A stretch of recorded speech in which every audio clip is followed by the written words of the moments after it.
Greetings everybody.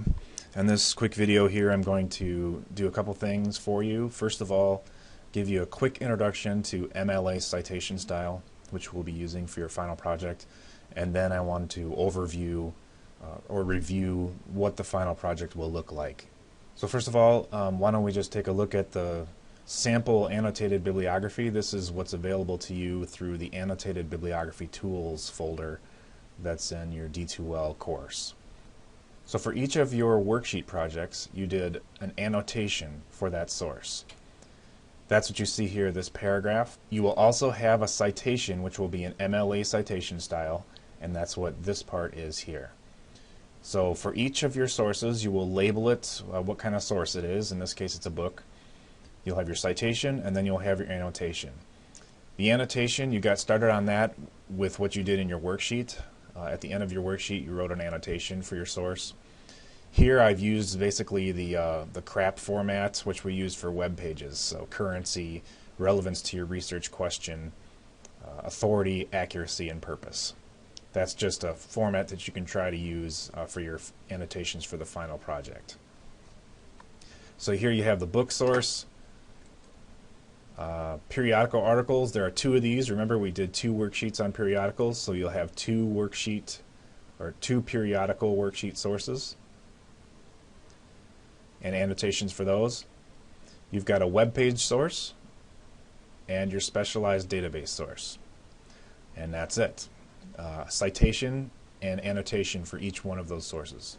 That's your final project.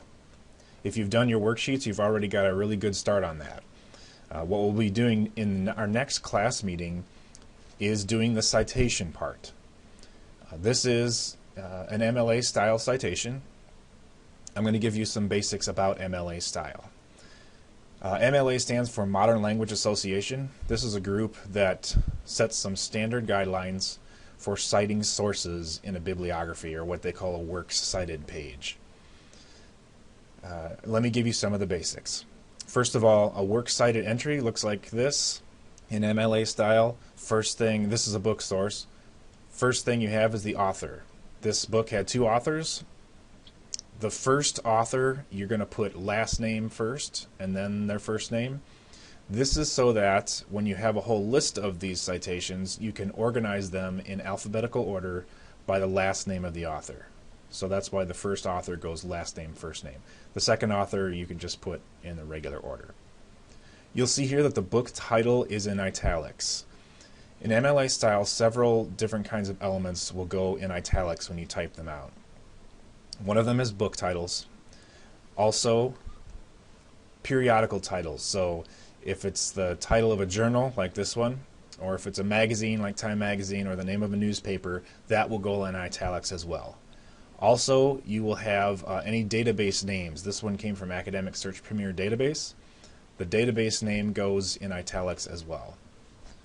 The other thing would be the name of an overall website. Not the name of the web page, but the overall website will go in italics. So onlineuniversities.com you're seeing here, that goes in italics.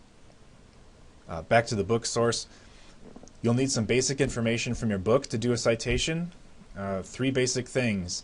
You need the city in which it was published, the publication company, and the year that it was published. All of that information will be on the title page, which is the first few pages of the book. You can also find it through the library catalog. If you look it up in iShare in the library catalog, that information will be in there as well, so you can get it that way. Back to the periodical stuff, there are a couple different things you need to know about citing periodicals. Same thing with the authors as it was with the book. Titles of articles. This is the article title. It goes in quotes. Think of it this way. If it's a part of a larger work, it goes in quotes.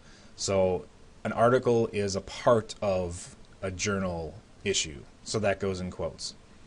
If it's a web page that's part of a larger website, that web page goes in quotes. Okay, so that's a general rule to follow. Other things to remember. Remember, I've told you in class to record the volume and issue numbers for journal articles. So that's what you're seeing here. This means volume 66, issue 6. And then you have the year, and also remember to record the page numbers. This is important because Later on, you're going to need it when you do this kind of citation, so that's why I've encouraged you to keep track of that information. And here's the web page example. The web page goes in quotes. That's the name of the overall website. This is the organization that sponsors the site. And you have 2 dates with a web page. The first date is the date that it was posted.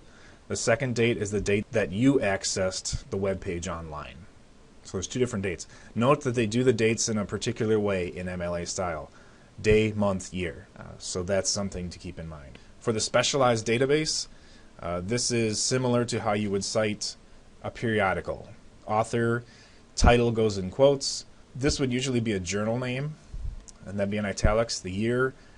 This italics part here, this is the name of the database. This is the ERIC database, and that's the date of access. Also in MLA style, they have you give the format of the work. So in this case, it's web.